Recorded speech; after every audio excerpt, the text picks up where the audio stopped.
എന്താ അറിയണ്ടേ? എല്ലാം അറിയണം.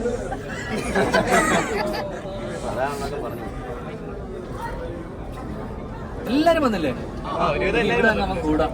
അവർക്കൊരു ബുദ്ധിമുട്ടാക്കി കൊടുക്കലടാ. എല്ലാരും വന്നില്ലേ? ഞാൻ പറഞ്ഞു എന്താ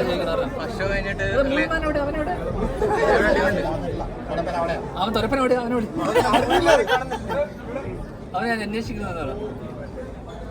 അതെടാ മൈക്ക് എന്താ അറിയണ്ടേ?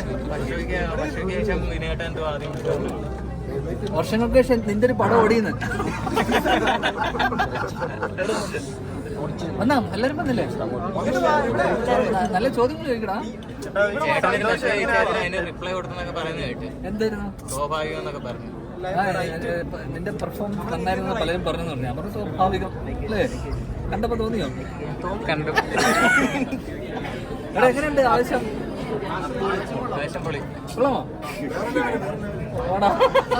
കാണോ? ആവശ്യം കാണോ? കാണോ? നാളെ കാണോ? പിന്നെ ആണോ? ശരിക്കും കൊള്ളാം. തീർച്ചയായിട്ടും ആര് അടിക്കും? പിന്നെ ഞാൻ കണ്ടിട്ടില്ല, അതുകൊണ്ട് എനിക്ക് നീ കാണുന്നുണ്ട്. കണ്ടു പറഞ്ഞോ? അപ്പന്റെ റിപ്ലൈ ഓ ഓ ആണോ? കണ്ടാ ആണോ? അടിപൊളി. അപ്പൂന്റെ ഞാൻ ഇപ്പൊ മെനഞ്ഞാന്നിട്ട് എപ്പോഴും ഒരു മെസ്സേജ് വെച്ച് അപ്പനെ വിളിച്ച്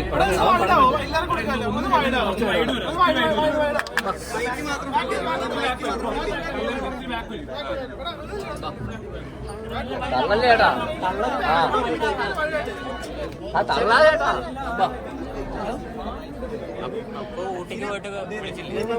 ഞാൻ ഊട്ടിക്ക് പോയപ്പോ വിളിച്ചേ.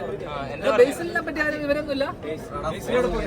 ബേസിൽ രാവിലത്തെ ഷോ കണ്ടിട്ട് തകർന്ന്, എന്റെ പെർഫോമൻസ് കണ്ട് തകർന്ന് ഏതോ ഒരു തൃശ്ശൂർ ഭാഗത്ത് ഒരു ലോഡ്ജിൽ റൂം എടുത്തിട്ട് തിരിച്ചുകൊണ്ടിരിക്കുകയാണ്. തകർച്ചയിലാണ്. അവനെ കണ്ടുകിട്ടുന്നത് ഞാൻ നേരത്തെ പറഞ്ഞു. കണ്ടുകിട്ടുന്നവര് അടുത്തുള്ള പോലീസ് സ്റ്റേഷനിൽ അറിയിക്കണം. ഇന്റർവ്യൂ കാണുന്നുണ്ടെങ്കിൽ ഇവിടെ മോനെ ബേസിലെ തൂക്കിടാ. അങ്ങനെ മടങ്ങി വരും. എവിടെ ഉണ്ടെങ്കിൽ വരണം കേട്ടോ. കണ്ടല്ലേ? എന്തെങ്കിലും ചെറിയ വേഷം കൊടുത്ത് ഒഴിവാക്കിയതാ. പടം കാണാനല്ലേ വന്നത്?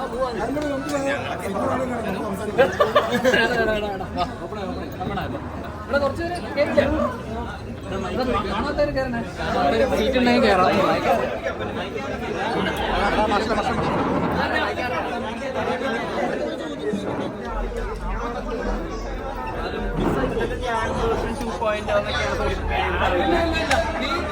അവിടെ പോയിട്ട് എല്ലാവർക്കും നീ കൂടെ തൂക്കിയോ എന്ന് ഞാൻ കേട്ടു. അതിനിടയിൽ നടന്നു വന്നിട്ട് വിഷ്ണു നൈസ് ഇന്റർവ്യൂസ്.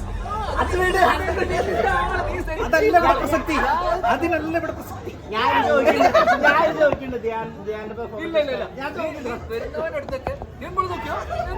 പക്ഷെ പറഞ്ഞവരെല്ലാം പറഞ്ഞു ഞാൻ സൂപ്പർ ഉള്ളൂ. ഫൈനലി ഒരു വിജയനായകനാവുന്നതിന്റെ സന്തോഷം. വർഷം